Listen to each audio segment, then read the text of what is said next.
नमस्कार दोस्तों। क्या मोहब्बत इतनी खूबसूरत होती है। भाग 6। अरमान की धड़कनों पर तो विशाखा कब्जा करने लगी थी, पर विशाखा के मन में क्या चल रहा था, अरमान इस बात से अनजान नहीं था। कल से लेकर अब तक विशाखा ने उसे पूरी तरह इग्नोर किया था। शादी के बाद जब दोनों कमरे में फ्रेश होने गए थे तो भी विशाखा ने उस पर बिल्कुल ध्यान नहीं दिया था।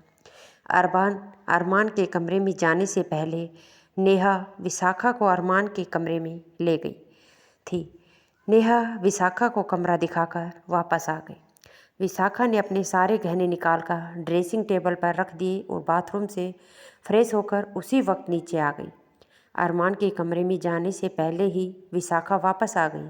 यह कहना ठीक होगा कि सगाई से लेकर शादी तक विशाखा और अरमान के कमरे में जाने से पहले ही विशाखा वापस आ गई। यह कहना ठीक होगा कि अरमान यह भी समझता था कि उस पंडित की बातें सुनकर जिस तरह से अरमान ने रिएक्ट किया था, शायद वो विशाखा को अच्छा नहीं लगा था। इसलिए कल भी और आज शादी के बाद भी विशाखा ने अरमान को इग्नोर किया था। अब अरमान सोच रहा था कि उसको इस तरह रिएक्ट नहीं करना चाहिए था। दूसरी बातों की तरफ ध्यान दिया। पंडित जी ने कहा कि 3 दिन में शादी हो जाएगी। अब शादी तो हो गई, अब मुझ पर ऐसी क्या मुसीबत आने वाली है, अरमान सोचने लगा। फिर आप क्यों नहीं सोचा कि पंडित जी ने कहा था कि उस मुसीबत को विशाखा अपने ऊपर ले लेगी। चलो देखते हैं क्या होता है उसकी लाइफ। कुल मिलाकर विशाखा उसके होशो आवास में छाने लगी थी। विशाखा के बारे में सोचना उसे अच्छा लग रहा था। दादी माँ थोड़ी देर रेस्ट करने लगी। विशाखा वहीं जो अटेंडेंस के लिए बेड रखा था उस पर बैठकर अपने फ़ोन को देखने लगी। अरमान अपने लैपटॉप पर काम करता। विशाखा चाहे फ़ोन पर लगी थी, पर वह सोच रही थी उसकी लाइफ में आगे क्या होने वाला है, जो उसने बिल्कुल भी नहीं सोचा था। इन 10 दिनों में उसके साथ क्या हो गया। सगाई हो गई, शादी हो गई, और उसकी शादी एक ऐसे इंसान से हुई जिसको उसमें बिल्कुल भी इंटरेस्ट नहीं है। तो क्या होगा उसके आने वाली ज़िंदगी का। विशाखा अपने माइंड में एक बात के लिए बिल्कुल क्लियर थी। उसका मानना था प्यार चाहे ज़िंदगी जीने के लिए प्यार बहुत ज़्यादा ज़रूरी है, पर उससे भी ज़्यादा ज़रूरी है सेल्फ रिस्पेक्ट। अपनी इज्जत से ज़्यादा ज़रूरी और कुछ नहीं है। अगर सामने वाला आपको रिस्पेक्ट नहीं देगा तो वो आपसे प्यार नहीं करता। उस दिन पंडित जी की बातों पर जैसे अरमान रिएक्ट किया था, उसे नहीं लगता कि अरमान विशाखा को रिस्पेक्ट करता है। शायद अरमान सगाई से खुश नहीं था, पर उसको अपनी दादी के दबाव में सगाई करनी पड़ी। विशाखा सोच रही थी कि उसी बात की फ्रस्ट्रेशन थी जो पंडित जी के सामने अरमान ने निकाली थी। अब तो उसे शादी करनी पड़ी। अब अरमान कैसे रिएक्ट करेगा। विशाखा बहुत ज़्यादा टेंशन में थी। विशाखा को लग रहा था अरमान अनीता वर्मा से प्यार करता था, और अनीता का अरमान को छोड़कर चले जाना अरमान को अच्छा नहीं लगा। शायद अगर अनीता उसकी लाइफ में वापस आना चाहे तो अरमान अनीता को वापस आने देगा। विशाखा सोच रही थी शायद जितनी लंबी दादी माँ की ज़िंदगी है उतना ही लंबा उनका रिश्ता होगा। उसे लगा अगर दादी माँ की ज़िंदगी कुछ दिनों की हुई तो उनका रिश्ता कुछ दिनों का होगा। अगर दादी माँ 2-4 साल उनके बीच रही तो शायद अरमान उनके साथ दादी माँ के लिए रिश्ता निभा लेगा, मगर यह रिश्ता लाइफ टाइम का नहीं होगा। विशाखा के दिमाग में यही सब चल रहा था। विशाखा के मन में अरमान से कोई भी उम्मीद नहीं थी।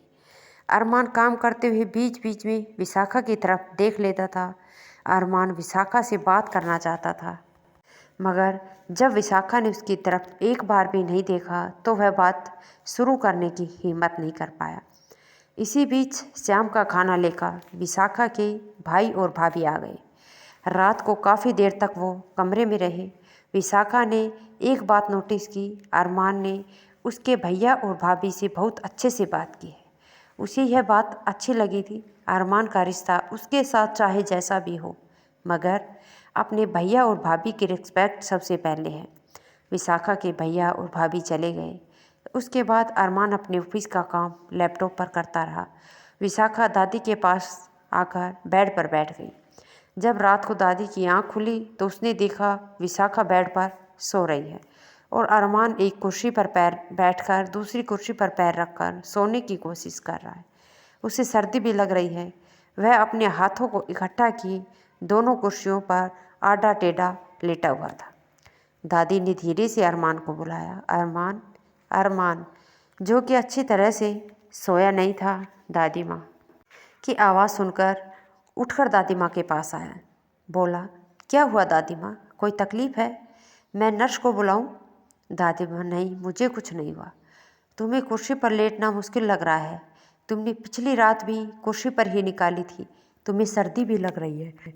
तुम ऐसा करो तो विशाखा के साथ बेड पर लेट जाओ।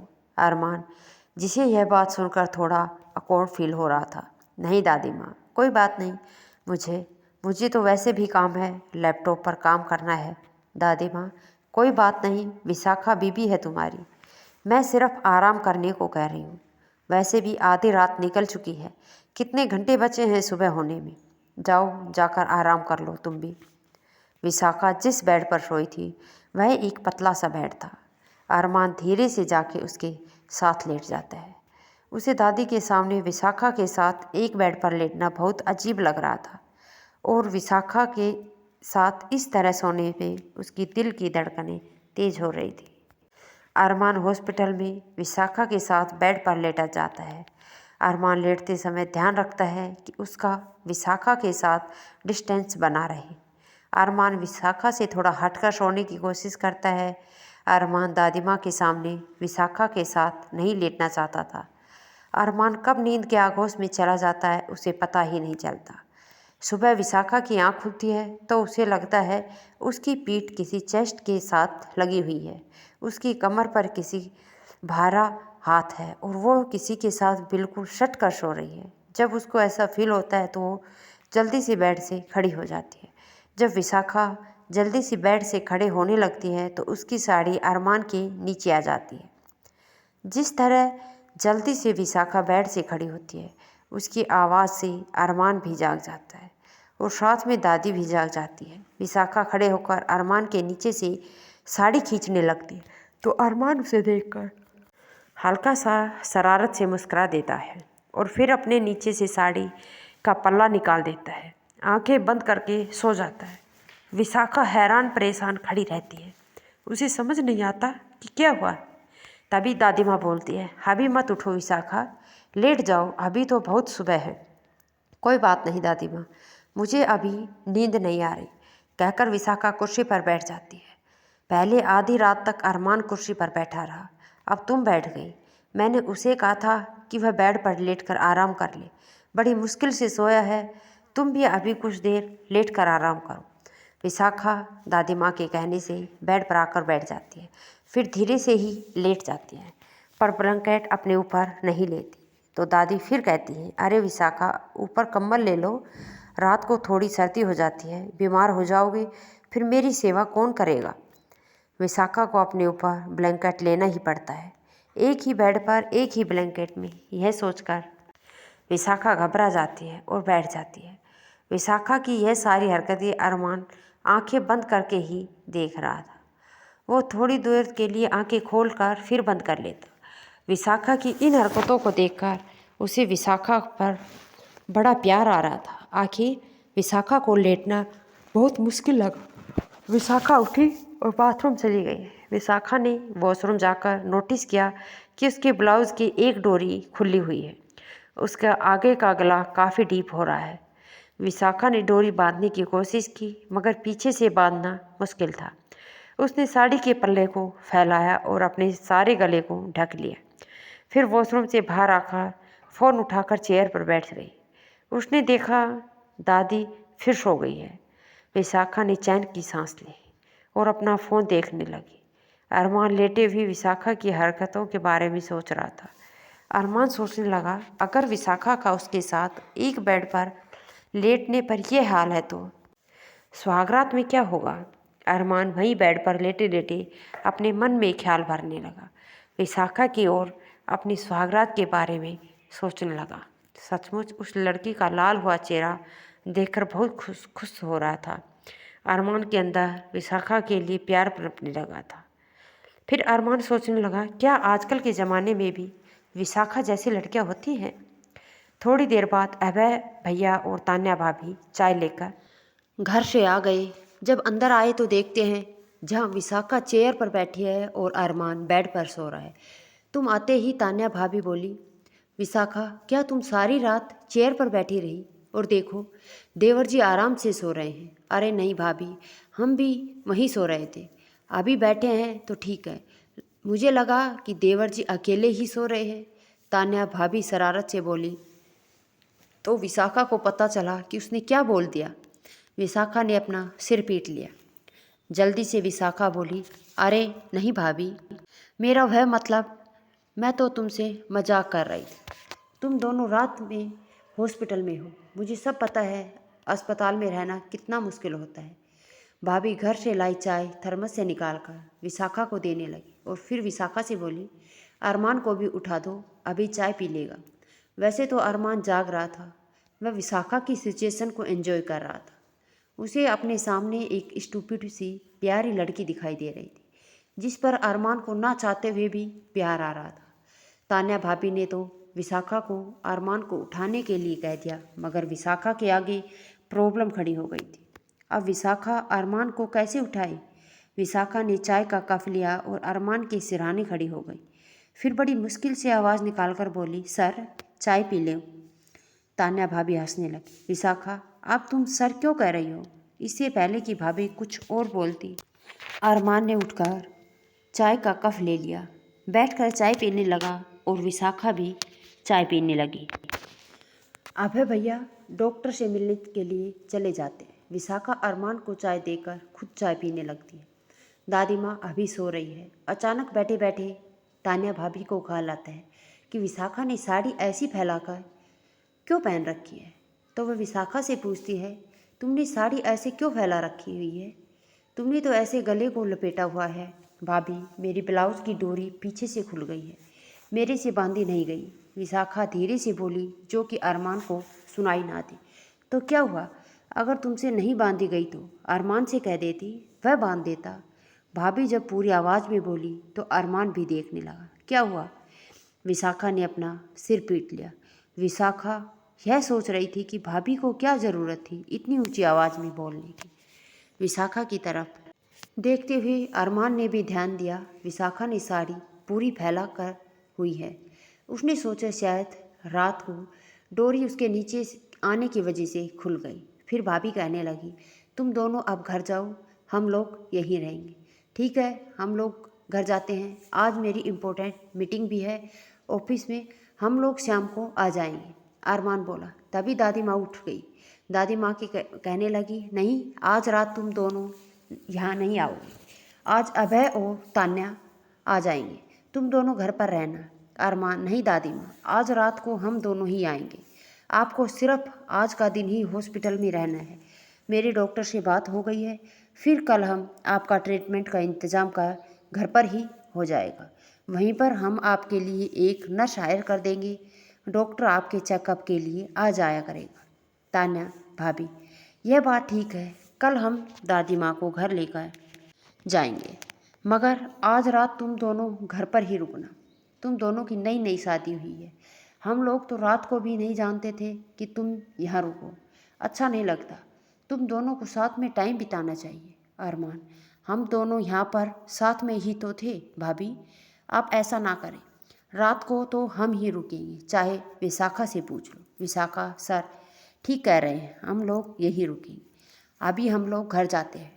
अभय, ठीक है कोई बात नहीं, इन दोनों को ही रुकने दो। विशाखा, अभी मुझे घर जाना है, मेरे पास कपड़े नहीं हैं, मैं भैया को फ़ोन करके कह देती हूँ, वह मुझे आकर ले जाएगा।